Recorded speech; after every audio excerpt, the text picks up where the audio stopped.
রাজধানীর যাত্রাবাড়ি এলাকার বাসিন্দা আব্দুল আজিজ পেশায় একজন মাছ ব্যবসায়ী। 3 ছেলে ও 2 মেয়েকে নিয়ে এই ছোট্ট ভাড়া বাড়িতে উঠেছেন প্রায় 20 বছর আগে।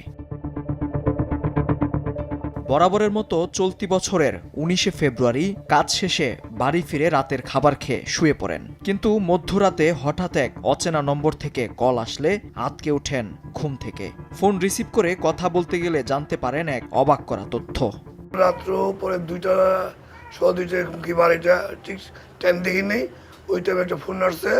ফোন দেখে কে দিছে, আমার ছেলের বউ, শাওনের বউ ফোন দিয়ে বলে, আব্বু তাড়াতাড়ি আসেন, কোন জায়গায়, বউবাজার সামনে, কি হয়েছে, আপনার ছেলে একদম মাইরা বলেছে।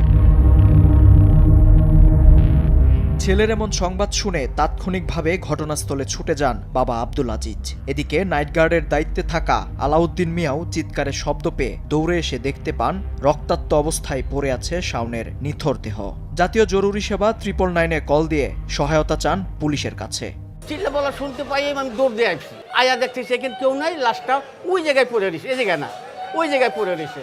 তখন আমি দেখতেছি হাতে একটা মোবাইল বাজতেছে, উপরে হয়ে রয়েছে, লাশটা রক্ত পড়তেছে, গড় রক্ত পড়তেছে। তখন আমার হাত পা কাঁপা স্টার্ট করে দিছে। এই মুহূর্তে শামপুর থানার একটা গাড়ি আসছে, পুলিশের গাড়ি।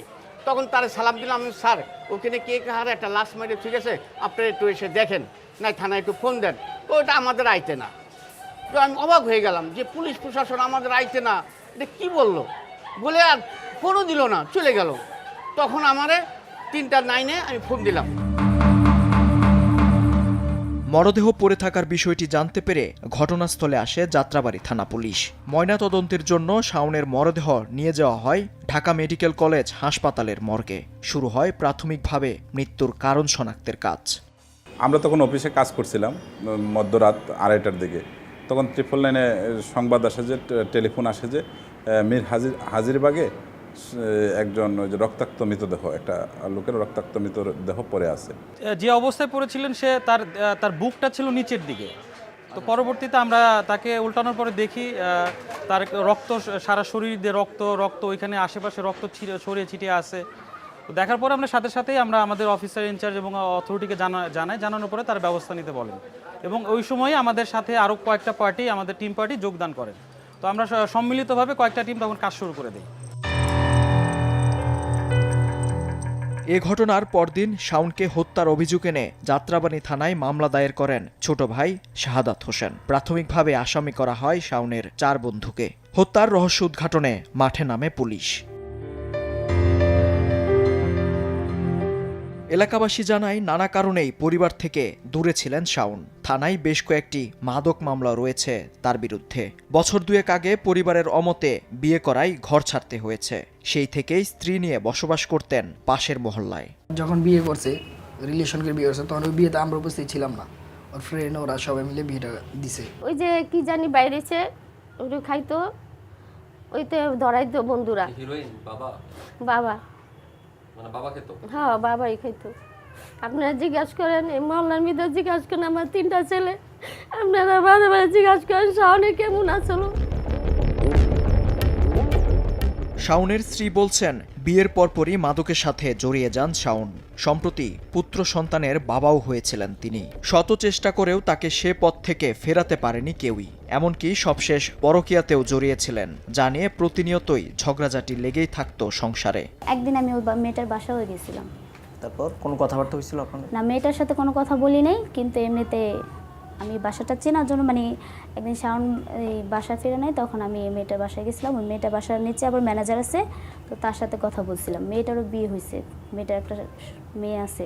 এই বন্ধুবান্ধবের সাথে রাস্তাঘাটে এখানে ওখানে খাইতে বসতো, তখন আর কি ধরলে ওরে থানায় নিয়ে কয়েকবার, আমি 2বার গেছি, তো কয়েকবার আবার যাইনি, ওর বন্ধুরাই ছাড়াই আনছি। সব মেনে নিলেন? স্যার মেনে নিছে, কারণ আমরা একা বিয়ে করছি, কারণ বাবা মার কাছে তো বলতে পারবো না, আর ওর কাছে আমার বাবা মা দিতে চায়নি, কারণ ও বিয়ের আগে কাজকর্ম করতো না। কোনো বাবা মাই একজন অকর্ম ছেলের কাছে বিয়ে দেয় না, এই কারণে আর কি কারোর সাথে কিছু বলতাম না। যখন বাবা মার কাছে বলতাম বা শ্বশুরবাড়ির কাছে বলতাম, তখন তারা বলতো যে একাই তো বিয়ে বইছো, তাহলে এখন কেন আমাদের বলতেছে। যে স্থানটি থেকে মরদেহ পাওয়া যায় ঠিক তার বিপরীত পাশের বাড়িটিতেই বসবাস করত শাওনের সেই কথিত প্রেমিকা। স্ত্রীর দাবি, প্রেমিকার সাথে দেখা করতে শাওন প্রায় সময় আসা যাওয়া করতেন এ বাড়িটিতেই। এমনকি খুন হওয়ার দিন মধ্যরাতেও শাওনকে এ বাড়িটির আশেপাশে ঘোরাফেরা করতে দেখেন নৈশ প্রহরী। তাই শাওনের হত্যার পেছনে কার হাত রয়েছে এমন প্রশ্নের উত্তর খুঁজতে গেলে প্রথমেই সন্দেহের তীর যায় শাওনের সেই কথিত প্রেমিকার দিকে।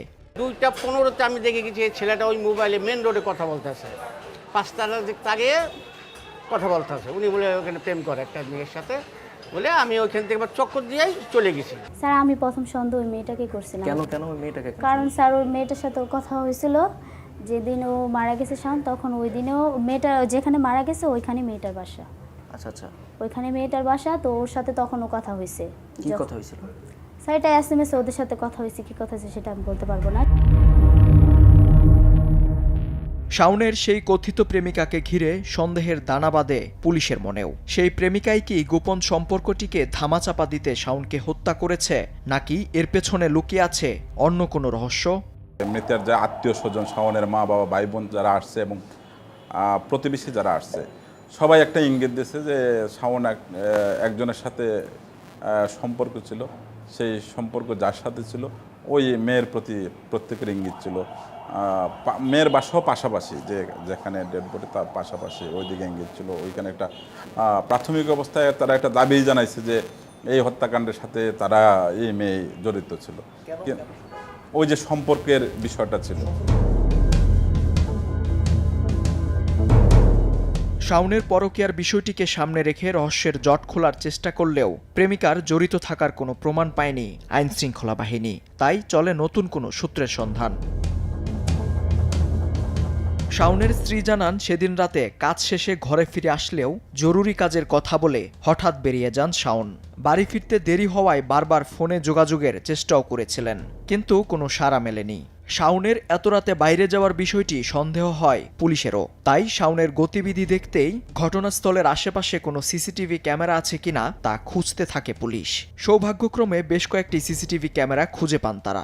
আমরা ওই যে সিসি ফুটেজগুলো সংগ্রহ করি, সিসি ফুটেজগুলো সংগ্রহ করে আমাদের যে নিয়োজিত গুপ্তচর, তারপর পাড়া প্রতিবেশী যারা উপস্থিত লোকজন, বিভিন্ন লোকজনের কাছ থেকে যে জায়গাতে হত্যাকাণ্ডটা সংঘটিত হয়েছে আমরা সেই জায়গার একটা ফুটেজ আমরা পাই।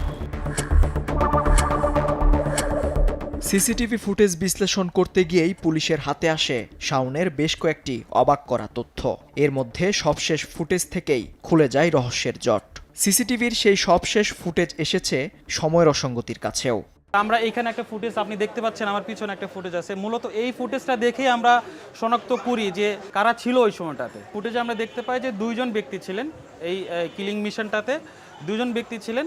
তো আমরা ওই সময়টাতে একজন ছুরিকাঘাত করেন, আরেকজন হচ্ছে আশেপাশে পাহারা দিচ্ছিলেন। সিসিটিভি ফুটেজে হত্যার ঘটনা পুরোপুরি রেকর্ড হলেও এবার বাধা হয়ে আসে হত্যাকারীর পরিচয় চিহ্নিত করা। কেননা ঘটনাটি মধ্যরাতে ঘটায় পুরোপুরিভাবে শনাক্ত করা যাচ্ছিল না অপরাধীকে। তবে বোঝা যাচ্ছিল হত্যাকাণ্ডের সাথে সরাসরি 2জন জড়িত থাকলেও পরোক্ষভাবে জড়িত রয়েছেন আরও 2জন। ওই ফুটেজটাতে দেখা গেছে একটা ছেলে তাকে করতেছে, স্টেপ করছে, আরেকজন ছেলে দাঁড়ায় রয়েছে। যদিও এটা রাত্রি ঘটনার কারণে স্পষ্ট ছিল না, কিন্তু আমরা মোটামুটি প্রায় 95% নিশ্চিত হয়ে গেছি যে এই হত্যাকাণ্ডটা কারা কারা ঘটিয়েছে। পরবর্তীতে যাদের প্রতি আমাদের ডাউট হয়, যাদের প্রতি আমাদের সন্দেহ মোটামুটি নিশ্চিতের দিকে চলে যায়, তখন আমরা আভিযানিক কাজে, অপারেশনাল কাজে নিয়োজিত হই। আমার 3-4টা টিম একসাথে বিভিন্ন জায়গায় অপারেশনাল কাজ শুরু করি। অপরাধীদের শনাক্ত করার পরই আসামি গ্রেফতার করতে মাঠে নামে পুলিশ। আসামিদের খুঁজতে গেলে এবার জানা যায় শাওনকে হত্যার পরপর সকলেই রয়েছেন আত্মগোপনে। তবে পুলিশ জানতে পারে আত্মগোপনে থাকলেও প্রেমিকাদের সাথে যোগাযোগ রয়েছে তাদের। তাই আসামিদের ধরতে নেওয়া হয় প্রেমিকার সাহায্য। আর সেই ফাঁদে পা দিয়েই গ্রেফতার হন প্রধান 2 আসামি রজব ও নাবিল। তারা কক্সবাজারের যে এলাকাটাতে অবস্থান করতেছিল বলে আমরা প্রাথমিকভাবে জানতে পারছি, একটু দুর্গম এলাকা। সেই এলাকায় যে অপারেশন করে নিয়ে আসাটা একটু রিস্কি হয়ে যেত আমাদের জন্য। তার চেয়ে বেটার আমরা ফিল করছি যে আমরা যদি তাকে কোনো টেকনিক ইউজ করে ডাকার এই দিকে নিয়ে আসতে পারি আমাদের জন্য বিষয়টা সেফ হয়। যে কক্সবাজারে ছিল তার কথিত গার্লফ্রেন্ড ছিল, তার মাধ্যমে আমরা তার সাথে কথা বলিয়ে তাকে একটা বুদ্ধি দিয়ে দেই যে এইভাবে তুমি কথা বললে সে হয়তো তোমার কথা শুনে কনভিন্সড হয়ে সে ঢাকায় আসবে।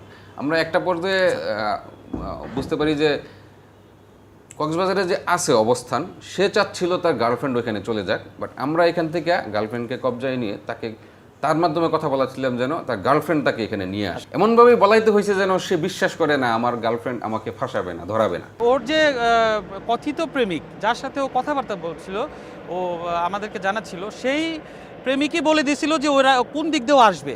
তো সেইভাবে আমরা অবস্থান নেই। ওই রাস্তার পাশে একটা কষায়ের দোকান ছিল, তো ওইখানে আমি এবং আমার এএসআই সহ আমরা ওইখানে কষায়ের রূপে আমরা ওইখানে থাকি। তো যখন ও আসে আমরা বুঝতে পারি, তখন জাস্ট একটা সিএনজি থামে আমাদের ঠিক ওই জায়গাটার ভিতরে। সিএনজি থেকে ও নামার পরে আমরা একদম নিশ্চিত হয়েই ওকে ধরি যে হ্যাঁ ওই নাবিল। পালানোর কোনো চেষ্টা করেনি? ও পালানোর চেষ্টা করেছিল, কিন্তু সেই সুযোগ আমরা দেইনি। আমরা চারদিক থেকে ঘিরে ফেলছিলাম ওকে, আমরা সুযোগ দেইনি, আমরা সাথে সাথে আমরা কাস্টাডিতে নিয়ে নিছি। গ্রেফতারের পর প্রধান দুই আসামি জিজ্ঞাসাবাদে জানান, ঘটনার বেশ কয়েকদিন পূর্বে এলাকায় মাদক নিয়ে আধিপত্য বিস্তারকে কেন্দ্র করে রজব মিয়ার সাথে ঝগড়ায় জড়ান শাওন ও তার বন্ধু শুভ। সে ঘটনায় শাওন ও তার বন্ধু শুভ মারধর করেন প্রধান আসামি রজবকে। এই ঘটনার পর শুভ রজবের সাথে মীমাংসা করে ফেললেও শাওন ছিল ধরাছোঁয়ার বাইরে। তাই সেই ক্ষোভ থেকেই রাতে একা পেয়ে শাওনকে ছুরিকাঘাত করে হত্যা করে রজব।